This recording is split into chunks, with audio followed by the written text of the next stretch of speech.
Oke sobat kicau, untuk si hitam putih atau kacer tentunya udah banyak yang miara, tentunya udah pada kalian tahu semuanya gimana kicauannya, gimana gayanya. Kalau udah bunyi dan narung, tentunya itu yang bikin sobat kicau semua tertarik pada si hitam putih atau kacer.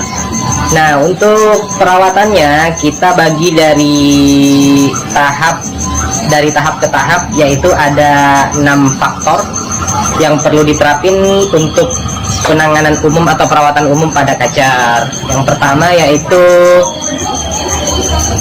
pengembunan. Yang pertama pengembunan guys. Jadi pagi-pagi burung kita buka kerodong sekitar jam 5 pagi, khususnya pas pagi-pagi buta. Jadi kita keluarin ke teras rumah atau ke area belakang rumah, terserah gimana lokasinya yang aman. Yang pasti burung harus kena embun udara pagi. Nah, itu sangat baik banget buat si kacer dan merangsang si kacer buat rajin berkicau, atau yang udah berkicau untuk lebih rajin dan gacor lagi guys. Itu yang pertama. Dan yang kedua yaitu pemandian. Nah, pemandian di sini tergantung kebiasaannya si kacer, apa dia biasa mandi di keramba atau biasa mandi di cepuk kecil ya guys. Yang buat pemandian burung ada khusus, dia ditaruh di dalam sangkarnya, kadang dia langsung nyebur. Atau kalau kacer saya biasanya dia mandinya pakai keramba.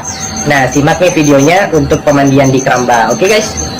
Nah, si kacer ini biasanya kadang nggak langsung nyemplung ke airnya, kadang masih malu-malu, kadang kalau udah terbiasa dia biasanya langsung nyebur dan langsung basahin bulunya guys.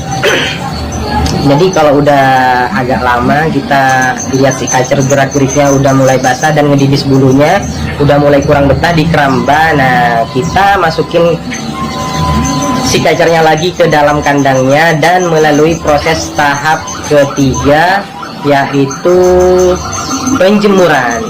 Nah, penjemuran di sini sangat baik buat si kacer. Pastinya kita biasanya ngukur waktunya tuh minimal dari jam 8 sampai jam 10 maksimalnya ya guys. Itu sangat baik buat si kacer. Tentunya di samping buat bikin burung kacer lebih rajin berkicau dan sehat, jauhkan dari kutu dan parasut yang mengganggu dia, dan bikin bulu si burung lebih mengkilap dan lebih rapi guys. Kalau udah dimandiin, yang pasti lanjut kita untuk ke penjemuran. Nah, penjemuran bisa dilakukan di luar rumah yang sekiranya terpapar sinar matahari secara langsung. Dan yang bagi yang sibuk nguli atau sibuk gawe, sibuk kerja, bisa ditaruh di area teras yang sedikit terpapar matahari, yang tentunya aman dari maling ya guys. Oke, itu yang ketiga yaitu penjemuran. Habis penjemuran kita lanjut ke extra folding guys. Jadi habis penjemuran kita langsung ke extra folding. Jadi extra folding di sini bisa berupa jangkrik atau proto atau ulat hongkong. Jadi kalau settingan kacer saya yang pastinya kita pakai jangkrik 5 pagi 5 sore. Jadi kita siapin di cepuknya, 5 ekor untuk pagi hari dan 5 ekor untuk sore hari. Nah, ini contohnya guys, simak videonya. Nah, setelah kita taruh di cepuknya, kita siapin aja. Yang pasti burung yang tadinya udah dijemur dan udah mencapai 2 jam, jadi udah maksimal 2 jam, kita ambil burungnya, sangkarnya, lalu kita taruh lagi si cepuk pakannya, taruh di sangkarnya guys, biar langsung dimakan dan pastinya kacer bakal lahap memakan extra foldingnya. Nah, setelah mandi dan jemur, kalian bisa gantung si kacer di area yang teduh dan diangin-anginkan, dan kalian bisa nikmatin kicauannya guys. Jadi untuk kacer rumahan habis mandi dan jemur tuh biasanya si kacer ngoceh terus, dan bisa kalian nikmati ocehannya sepanjang hari. Nah, dan kalau misalnya kacer lomba, biasanya setelah dimandiin dan dijemur, habis diangin-anginin, biasanya dia dikerodong guys. Tergantung kebiasaan si kacer masing-masing di rumah anda ya kan. Jadi kalau punya saya biasanya diaplak aja. Itu yang kelima, biasanya masuk kategori yang pengkerodongan guys. Jadi pengkerodongan kalau punya saya biasanya cuma dikerodong di sore hari sampai pagi hari. Jadi tergantung kebiasaan masing-masing. Dan itu masuk tahap kelima, dan tahap keenam biasanya kalau untuk kacer lomba yaitu pengumbaran guys, yaitu pengumbaran. Jadi kita bikin umbaran sekiranya 2-3 meter biar si kacer melatih otot-ototnya untuk bisa terbang ke sana ke sini, biar lebih nafasnya lebih panjang dan ngeluarin materinya biar ngototnya di gantangan lebih enak guys. Jadi kalau untuk kacer rumahan cukup sampai 5 faktor tadi aja.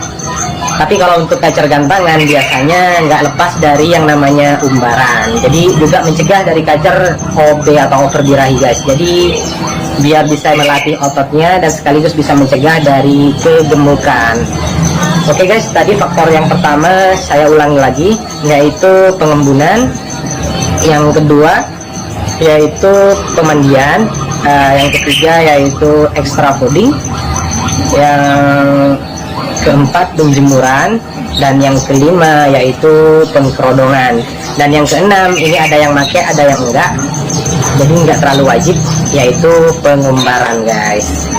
Nah itu faktor-faktor yang bisa kalian terapin untuk kacer yang udah setengah jadi atau udah full total. Nah untuk kacer bahan dan kacer masih muda banget yang belum ngepur atau rawatan yang masih tahap pengepuran, biar bisa ngepur nanti saya bikinin video terpisah ya guys. Jadi mungkin di sini dulu untuk kalian pecinta si hitam putih atau kacer, untuk mencetak burung yang lebih bagus dan lebih gacor bisa kalian terapin. Intinya kalian harus konsisten dan teratur guys. Jadi kalau nggak konsisten nggak bisa mencetak burung yang bagus dan berkualitas. Jadi semua tergantung Anda, tergantung waktunya Anda jadi merawat si hitam putih.